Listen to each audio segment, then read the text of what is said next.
We are now recording. Good afternoon, good morning, or good evening, and welcome to the Blurring the Lines podcast. This is episode 143. I am your host, Peter Nikolaidis, and with me, as always, my co-host, Adam Bell. Hey, Peter, how you doing? It's Friday. 2 thumbs up, it's Friday. 2 thumbs up, it's Friday. Whoo, doggy. It's been a couple of weeks. It was such a week last week that I had to take a break off of recording. Yep, I had to vent. Ain't nobody got time for that, so we just chatted.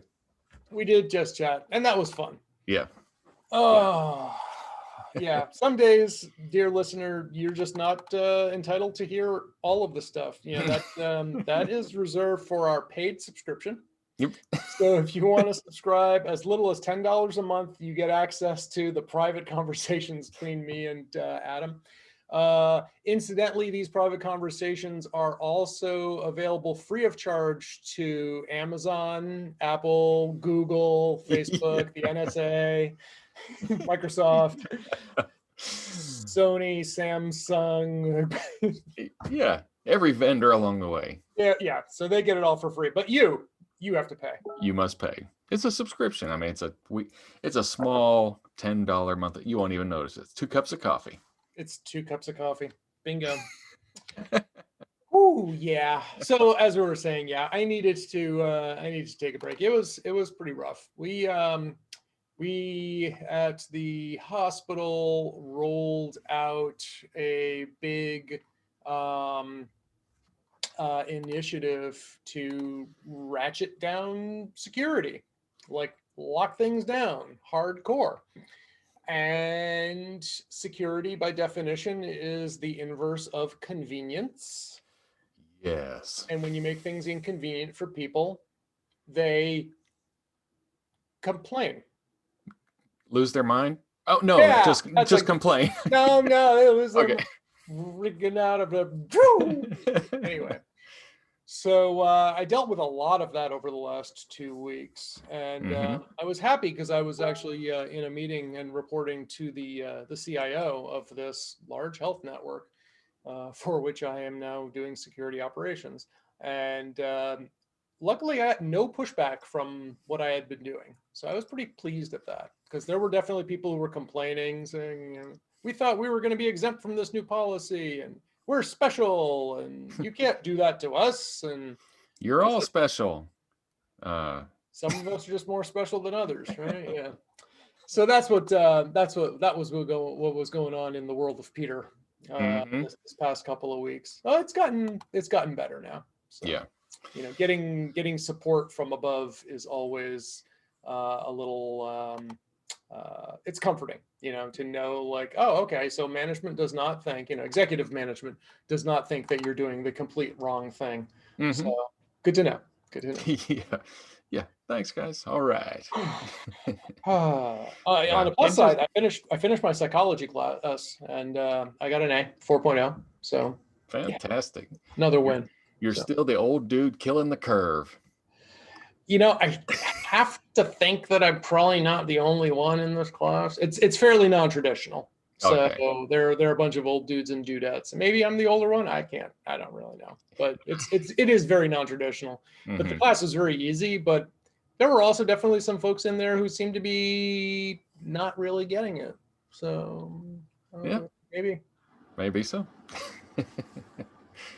Oh, brother. All right. So how long until you graduate? I got to double check. I think I have 4 more classes.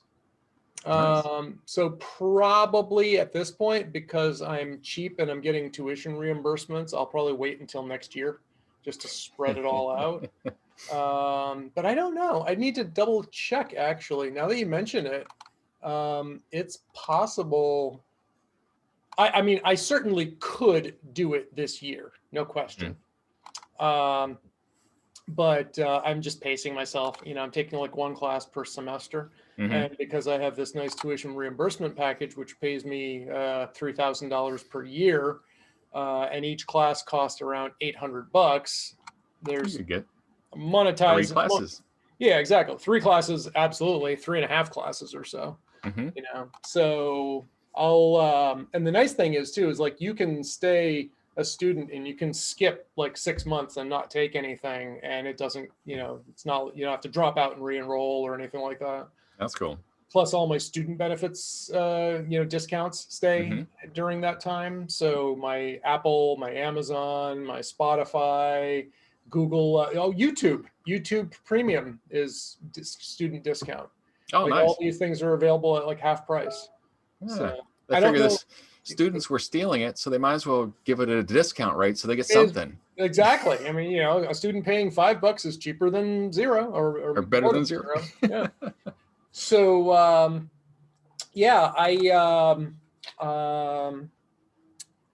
did subscribe to YouTube Premium. Did we talk about that? No. I paid for not YouTube TV. Now we did do YouTube TV with my parents, and it was too complex. It was too cumbersome. And you know what? After some time, now that I've thought about it, and so I'm like, yeah, it's not all that intuitive. I was wondering if maybe the Google TV appliance might be easier because then there's just one app. But my father could not wrap his head around the idea of opening up the Amazon TV app and then, from there having to choose YouTube, and then from YouTube having to choose live TV or channels or sports or, stuff. And I was like, okay, it's not the most intuitive when you have to do that. If you were just staying in the Amazon ecosystem, or if you maybe Apple TV is better. I don't know. I don't know. I'm kind of curious to try it, but just like at the same time, like whatever. He's happy paying twice as much for inferior satellite TV service. Let him. Well, and like you said, they do get tricky because I have a smart TV. So I go into my smart TV, and at the bottom of it, it's got Netflix, Amazon, Hulu, all the apps that I log into Amazon to do. Yep. The reason I don't do it in my TV is my TV is, now 2 years old. It may not be quite 2 years old. It's not as fast as my Apple or my Amazon Fire. So it's faster to use my Fire Stick than it is to use my TV. Plus, I don't have to sign up in my TV for all those subscriptions, and it's harder to type it in my TV. But I could see how you could get confused. You're like, well, I see it here, but I can't log in. No, Dad, you go here to this menu and then click, and then you're in. Yeah. Well, why can't I do it at the other menu? Yep. Because they're not the same. Exactly. And to answer your question, I am 7 out of 10 classes down. Okay. 5, 6, 7. Yes. 1, 2, 3, 4, 5, 6, 7. Yes. So I have 3 more to go. So I could conceivably graduate this year. It'll cost me like an extra $200 or something if I do. But then I can, put those towards a master's degree program next year if I wanted to. I don't know. One of these days, we'll call you Dr. Nikolaidis. Doctor. It's not the strangest thing in the world. Wait a minute. You don't have your girlfriends call you doctor, do you? I generally don't. Okay. You didn't say I don't. You said generally. Just call me doctor. Just call me Dr. Love. It's funny. It's like last week we were talking about Kiss. They came up in conversation. All right. What else are we doing? All right. So for all of our cult members out there, the CrossFit Open starts next week. Next Thursday, they will release what the first workout will be. And on Friday morning, well, in some places, I mean, it is pretty fanatical. At midnight when this is released in, say, Norway, they will do that workout then at midnight as it's released. As you should. As you should. I mean, it's fanatical. Well, and it is unlike the Olympics where you have these very, you know, you can only go to the Olympics after you've done this, and this. Anybody in the world can participate in a CrossFit Open if they can do the exercise and they can prove that they did it. So if you video recorded you doing the exercise with your phone and you met all the movements requirements in the time frame and can prove it, then you are an athlete who is participating in the CrossFit Open. There you go. Now, this whole big thing happens like what we're doing now. And these happen in gyms and you're affiliate, you know, you've got to be affiliated with a CrossFit gym. So you would have to at least make some sort of affiliation with a gym to send in your video. You don't have to work out there, but you got to somehow affiliate with them. Got it.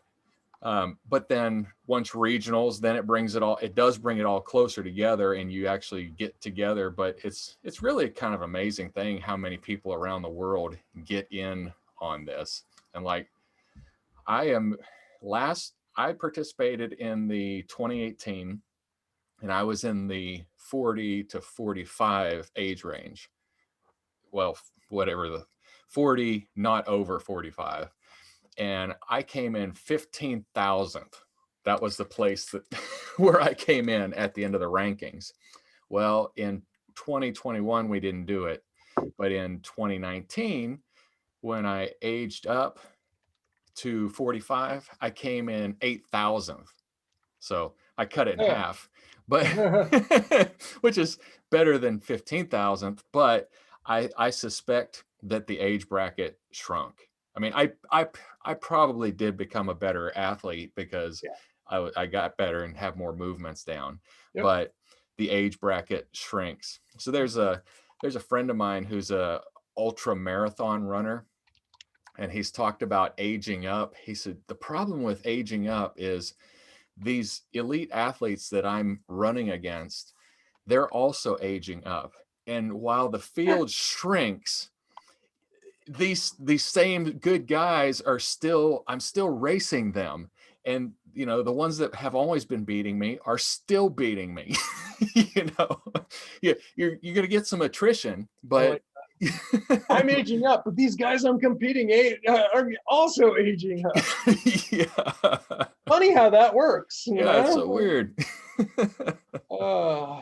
So it is exciting. So we've got competition and everything between the classes, and we're in the 5 a.m. class. And Ashlyn, my oldest daughter, she's really excited about it, and she's registered, and so cool. We'll be competing against the world. Good for you. I would like you and her versus the world. I would like to land solidly in the middle of the pack. Bingo.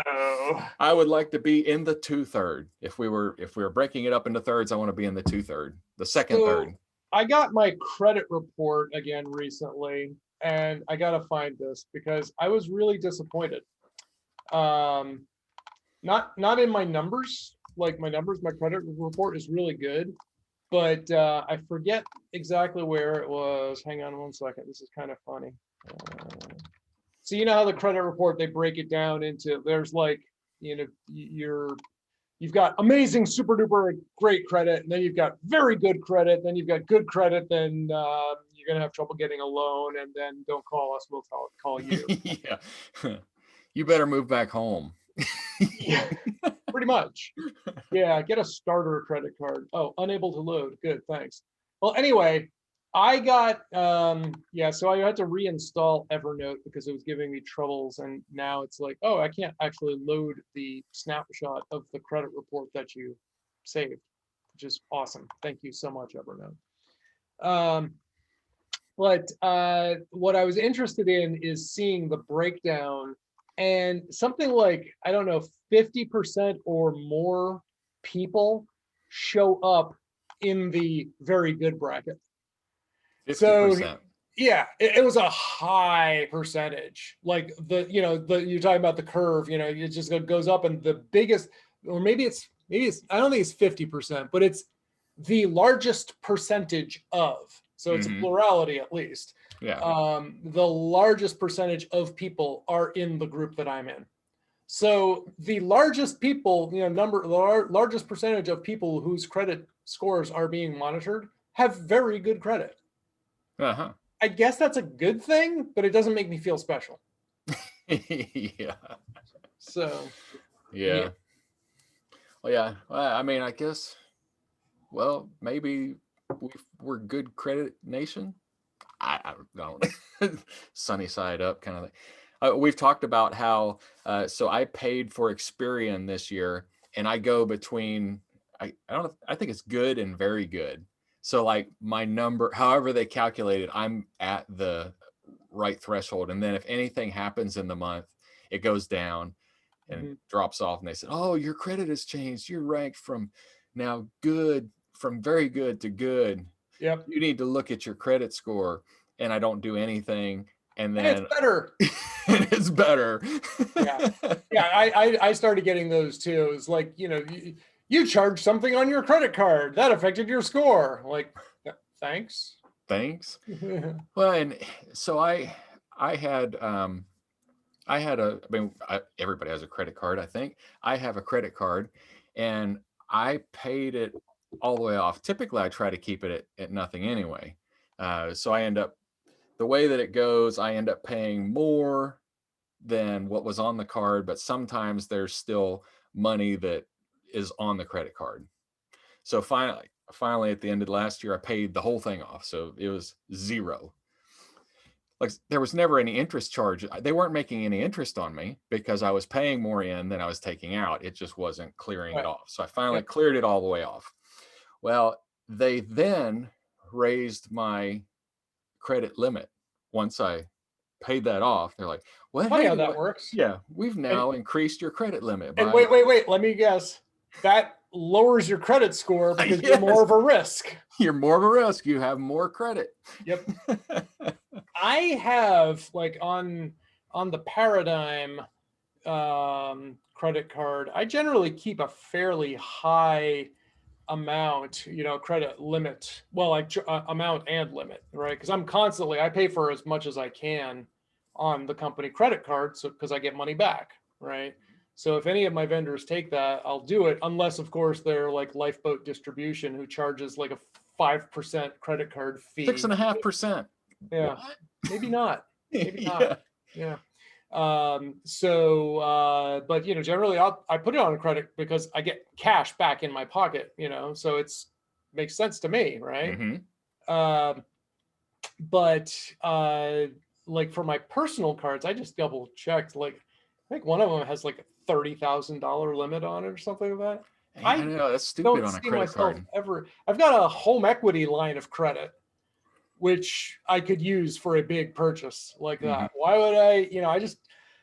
Sure, it's nice to have, but I think I'm going to voluntarily lower my credit limit. Yeah. Maybe I'll do that today.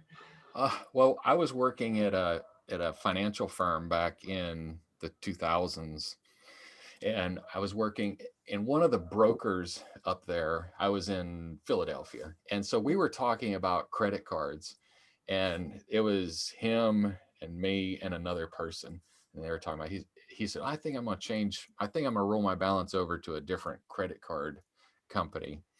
And I don't know how it came up, what amount that was, but it did come up. He said, yeah, it was like 40,000. So, and I said, that's an awful lot to have on a credit card. And the person beside me who was also in finance too, they said, that amount on a credit card makes me want to throw up. Yeah, that's the thing. It's like, and I know some people, like I was listening to pretty good podcast, the Manager Tools podcast. If you haven't checked that out, you should. It's good. It's really, really good. I've been on and off. I first started listening to them like well over 10 years ago when they started. It is very good. And I actually even pay. I'm a subscriber. I pay for their annual fee to get transcripts and stuff. Mm-hmm. But they were talking about how they don't use credit cards. They only use charge cards. And what's the difference is you have to pay off the complete balance of a charge card every month. Oh, okay. Well, guess what? I have always used my credit cards as if they were charge cards. Yeah, That's, I'm the same way. to me, it's not an option to pay off a little bit or make the minimums or whatnot. You pay them off all the time. That's what you do. Yeah. So I guess the big difference is that I don't know that charge cards give you rewards for for those things. I'm just trying to like squeak out whatever little discounts and money back that I can. So Yeah. anyway, there you go. So another I guess a hot topic or daily topic or whatever is the ammunition shortage. So Oh, okay. I guess you probably you weren't aware of that? Wasn't aware. Wasn't aware. My stockpiles are still high, so yeah. So if you try to go to some place like Dick's Sporting Goods or Academy Sports and try to buy ammunition, you will find the shelves bare, except for maybe one particular type of ammunition that nobody uses anyway. Like last fall, I was at a Walmart in New Hampshire, and I was trying to buy myself some shotgun shells, some buckshot, and I couldn't find any. All I could find was like duck shot. Yeah. It was just bird shot. I know, but I think duck shot sounds funnier. Duck shot. Yeah. Turkey shot. Turkey shot. Yeah. Now these are definitely ducks. This is not turkeys. Well, and turkeys actually do have a different kind. They do a steel shot so that they can, if you do shoot them and don't kill them, they will rust out and not kill the animal or the bird. Interesting. But odds are you're probably going to kill it, at least wound it enough to. Interesting. Okay. But anyway, so Ashlyn has friends over this weekend, and we're going down to the farm, and they're not country girls, so they hadn't ever shot anything. So we were going to shoot the shotgun, and I was going to get the 20 gauge, which is a nice little shotgun that girls can handle who have not shot shotguns before. Not like the 12 gauge that's going to knock your shoulder off or knock them down. Gotcha. Yeah. So I was like, I have 20 gauge shotguns shells, and I was like, well, I don't want to use up my shells. I want to go get some and use, just get a box or two and just target shoot them, and I won't deplete mine. There wasn't any to be found. Nothing. There was a 28 gauge shotgun shell, which I'd never even heard of a 28 gauge.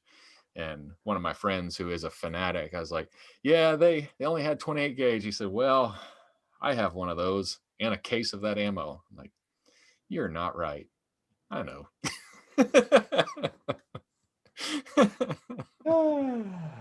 So there is the ammunition. Well, and so another friend of mine, we were talking about it, and he said, the ammunition shortage is just like the toilet paper shortage.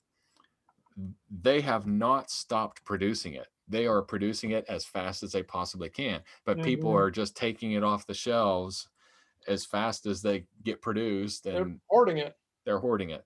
I'm like, well, I guess that's why the economy is going up and the stock market is going up, because companies are making things, and instead of buying food or doing other practical things, you're buying ammunition. And so I admit that, like last year during COVID times, I did stock up my food reserves. Well, and now I'm at a point where I'm eating oatmeal more frequently than I normally would, because oatmeal, I have a lot of it, I figured it'll last a good long time and stuff. But now I'm at a point where some of my oatmeal will last less than a year from now. Yeah. So you got to start to draw down on your stores, right? Which, fortunately, it's like I was buying a lot, and this was something an ex-girlfriend of mine right around when COVID, started to hit. She just could not understand like why I would buy canned vegetables or frozen vegetables. And I had to explain to her the idea of stockpiling. Yeah. You don't stockpile fresh lettuce. But it tastes so much better. I was like, this is not like well, you're exactly right, because I mean, a standard American family has maybe 1-2 weeks of food in their house. If that. So if the, the food lines, or the, not food lines, the supply chain was interrupted for 2 weeks, they would starve because they don't have enough food in their house as part of their.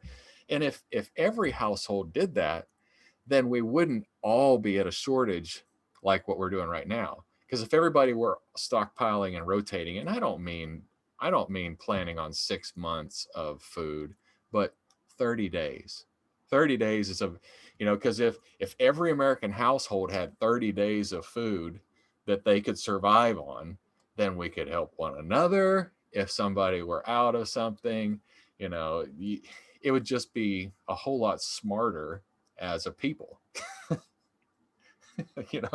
So I noticed that too, because like prior to COVID, was it FEMA had recommended that everybody have like 3 days of food on supply. 3 days. Oh yeah. 3 days. That was it. Mm-hmm. And suddenly it became 3 weeks. Yeah. It was like, wow, took a pandemic to get people to wake up, Yeah. So, I mean, you're talking to a guy who, like, pre-COVID, I was making almost daily trips to the grocery store. Well, yeah. Because why wouldn't I? The stuff they have is fresh. Mm-hmm. And it's literally less than a mile away. On a nice day, I'll walk there with my backpack, fill my backpack full of food, come home. And if I forget something, oh, well, hop on my bike, ride back, And if I need a lot, okay, I'll take the car. So, but you probably still had staples in case you couldn't get the fresh food. Bingo. Today. Yes. My pantry is full of peanut butter, canned tuna, lots of canned vegetables. Mm-hmm. I don't know how many kilotons of rice.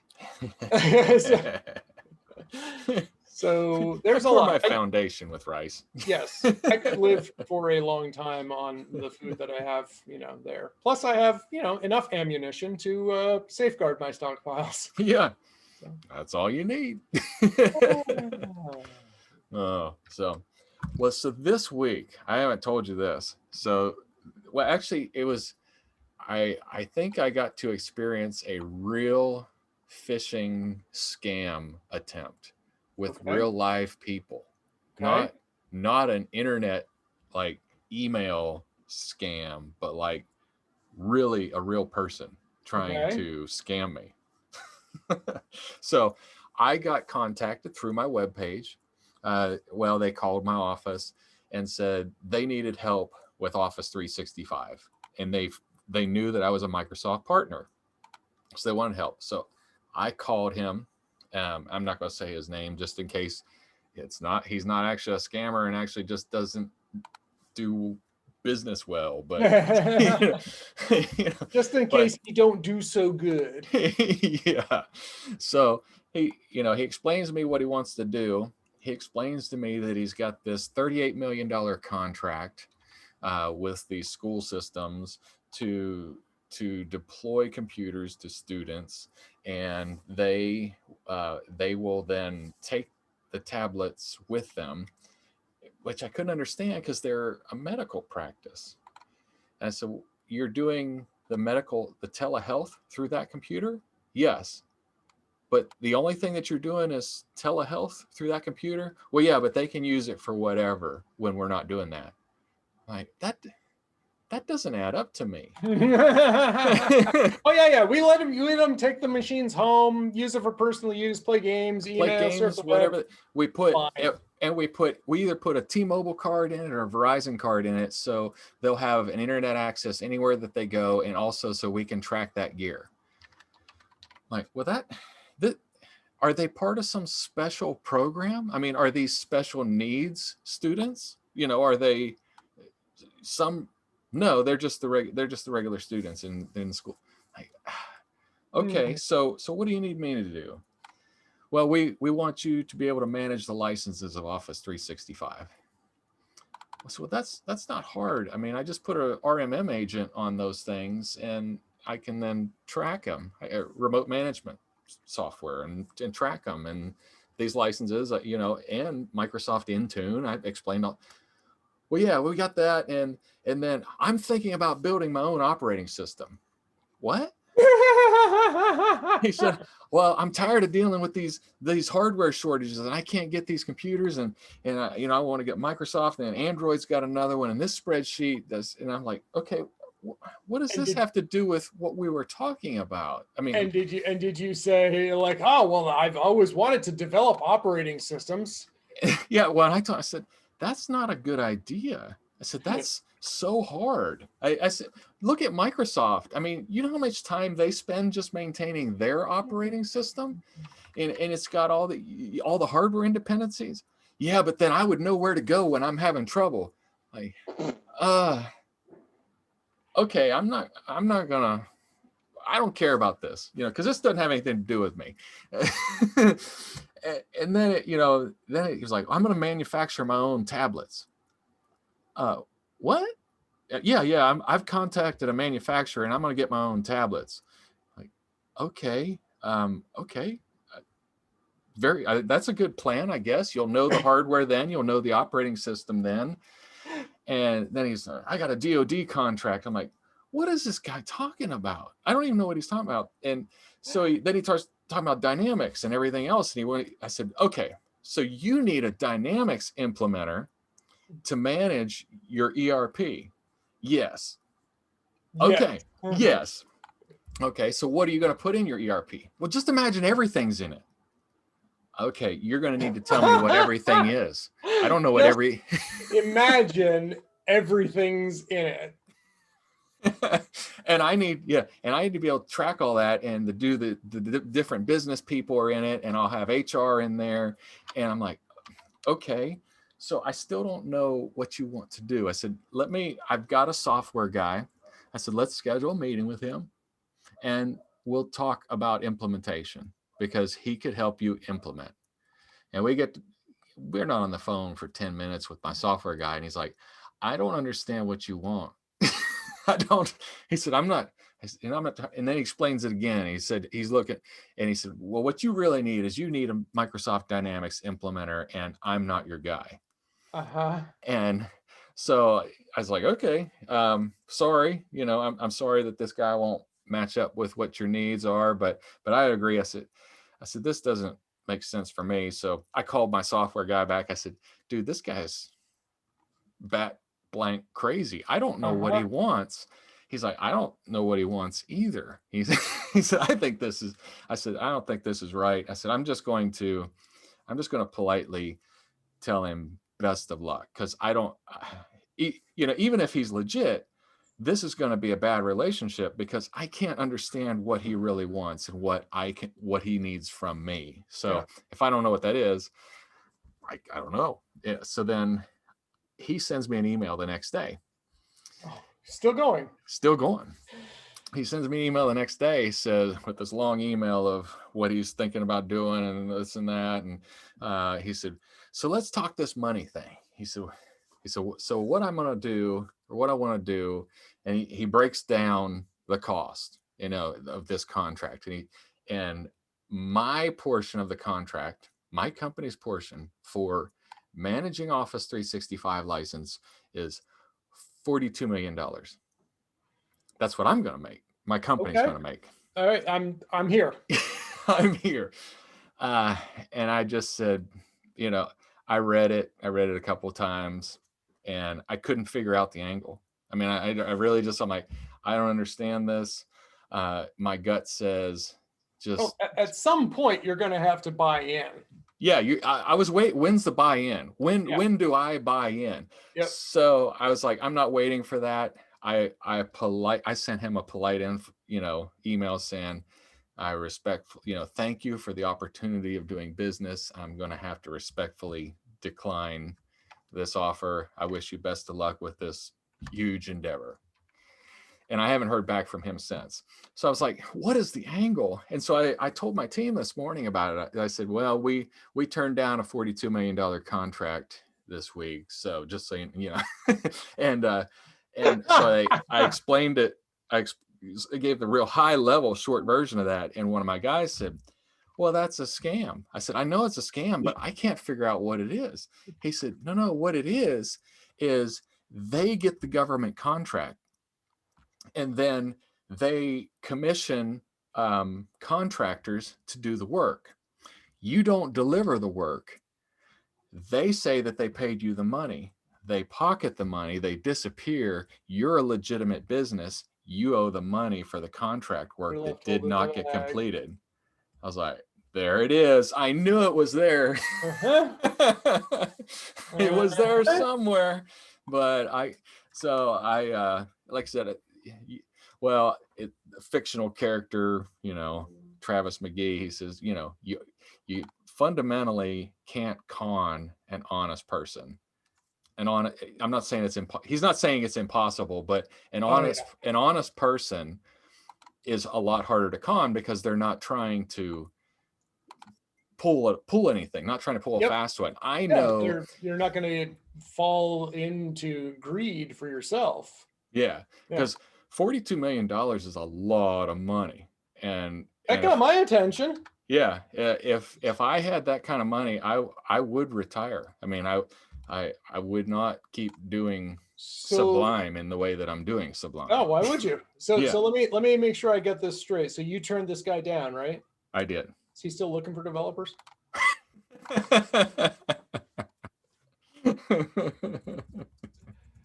I can introduce you. Yeah, but I thought that was interesting. I thought it was interesting from the standpoint of it was a real scam. I mean, with the complicated, I was like, wow, that was kind of a long. I mean, when you're talking $42 million or whatever, that's a long game. Yeah. So, and this is playing on the our fear of the sunk cost fallacy. Like, we've answered these questions, we've come along, we want more and more to believe this is real. Yeah. And on that note, you mentioned the cult of CrossFit. I threw in a link to a really good interview on another podcast. The guy's name is Stephen Hassan. And he is an expert on cults. Mm-hmm. So I first heard of him about a year ago, and then he was just on this podcast again, and he has a new book out, and he also recently got his doctorate studying this kind of stuff. Oh, yeah? The focus on this episode was QAnon. Q, the conspiracy theorists, the ones who are purporting all these stories. Oh, yeah. Yeah. The sad part is this hit real close to home because I know somebody who, every time, if you listen to this episode, and I highly recommend you do, not just our listeners, but Adam, you should, it is a really good episode. But every time when they give an example of maybe it's your crazy Uncle George thinks that there are lizards from other dimensions coming in to steal our brains or something like that. I have a relative who believes and has repeated and told me, not just I've heard her thinking about this. She has told me straight up to my face, Hillary Clinton is in league with the Illuminati and they are sacrificing babies to vampires from other dimensions. And I'm like, ooh, hey. All right, well, I will check that one out. Yeah. So, and this isn't a new phenomenon, the cult thing. I mean, it's been around a long time.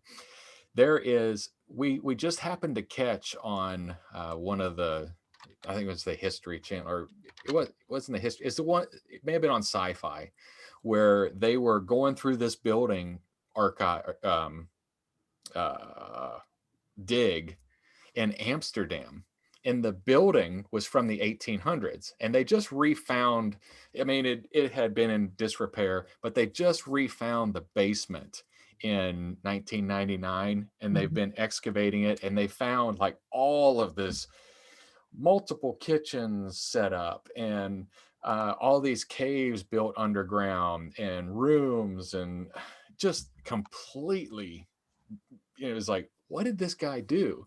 He had a whole bunch of money, and the long and the short was he was suspected cult leader. I mean, he was building his apocalyptic group, and they were going there to survive the great pandemic and everything else. Mm-hmm. Like, yep, it never Yep. ends.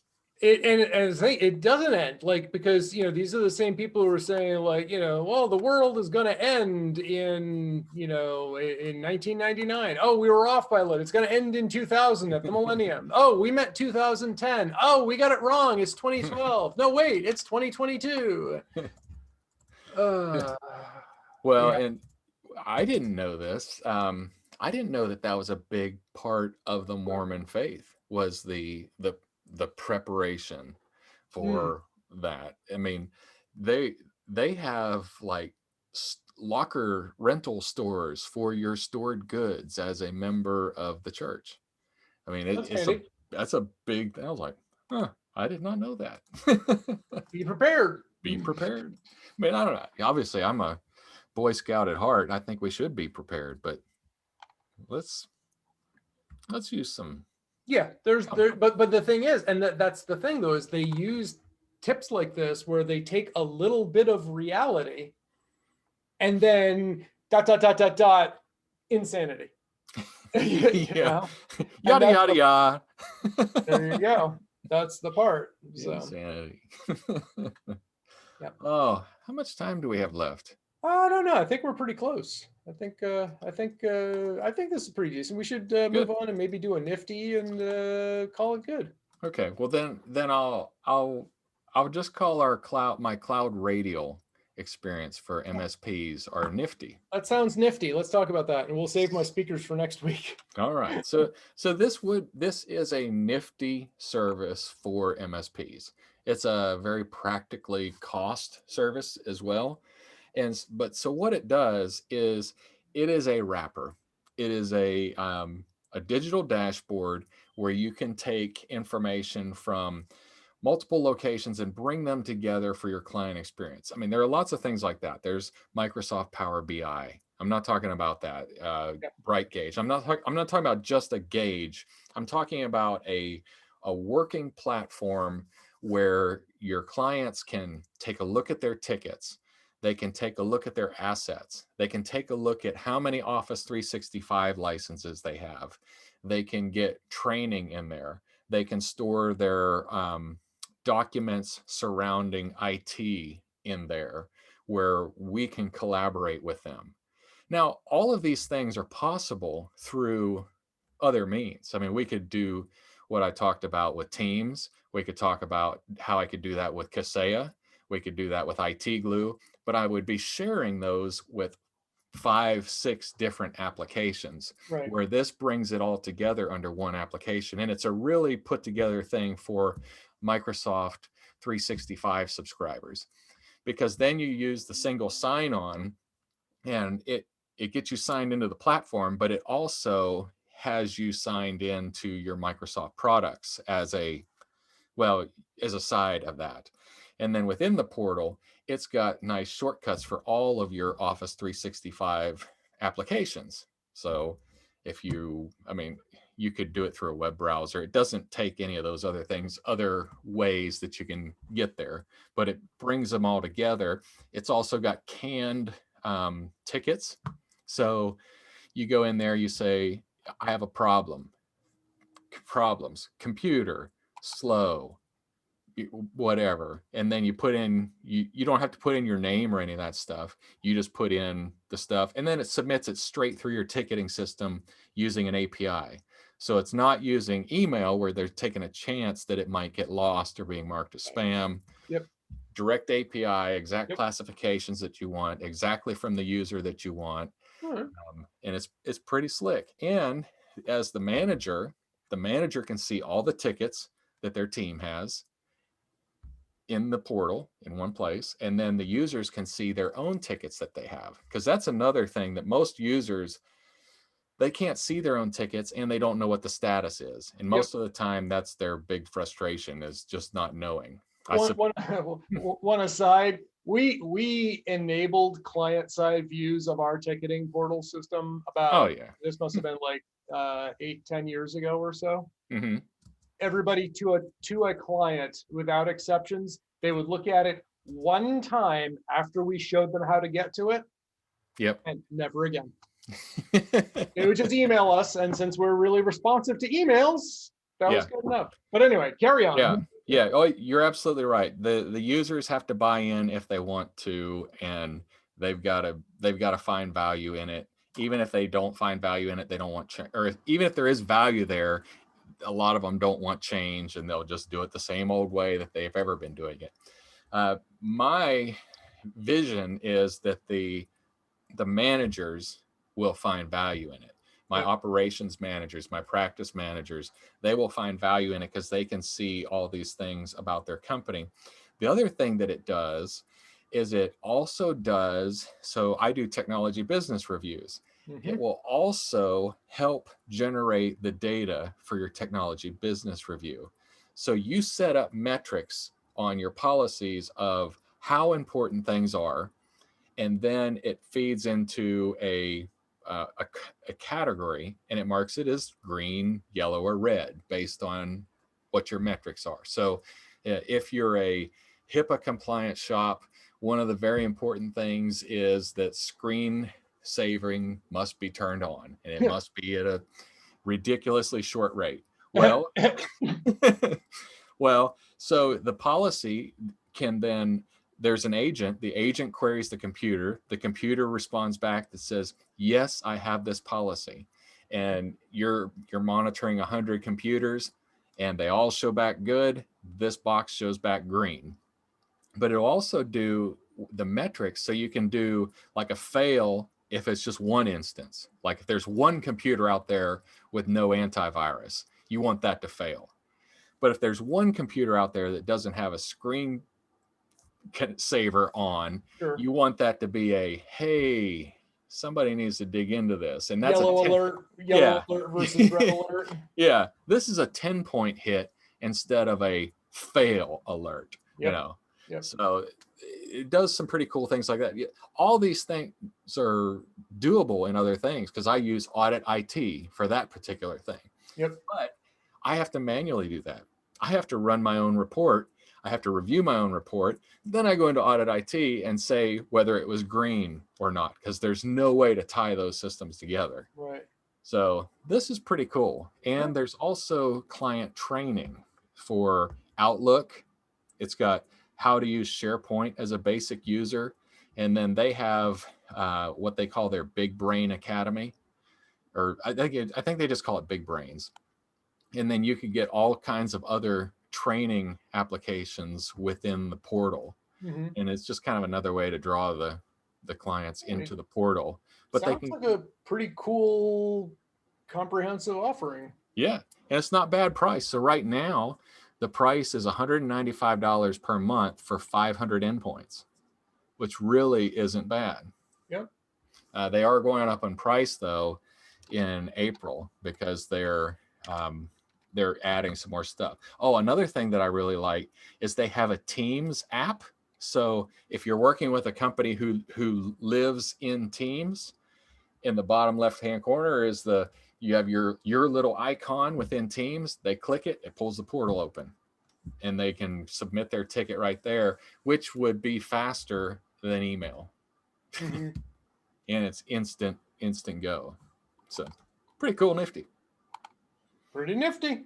If you're an MSP, that's a good one. It does sound pretty cool. I'm trying to think, is this something I could take care of managing? Probably not right now. It looks like my newest client, if it comes through, is going to be more of a compliance focused CISO level type thing for an organization in the financial spaces. So not so much the MSP stuff. I mean, my MSP stuff, it's pretty well dialed in. It's small within manageable parameters right now. So but anyway, I admit that is nifty.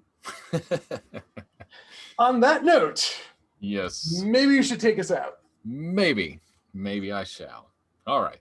Well, listener, we do want your feedback, not your spam. I saw that spam last week. We would like your feedback.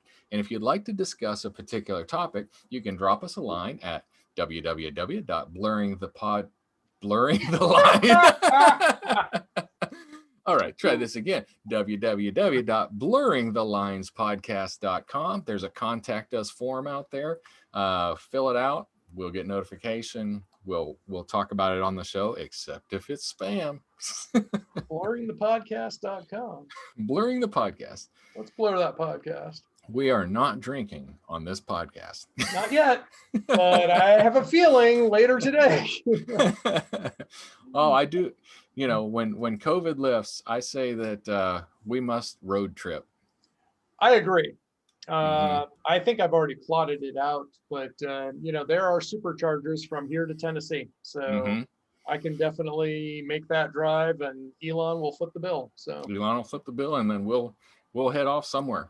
I'm two weeks today. I'm 2 weeks past vaccination. So oh, nice. I should be 90% clean, free and clear right now. Yeah, and I mean, your color looks great. Oh, thank you. Hey, it's the background lighting. You know? Well, I have not, because I'm not in a, I'm not technically medical, even though I provide medical services. Yep. Or I'm in there with patients and stuff, Yep. but I won't get it till April. April's coming up. So no beer until sometime after April. No beer until sometime after April, and then we'll have COVID-21 that we'll deal with. On that note, I think it's time that we push the big red button. Just push the big COVID button. Big COVID button. Yeah.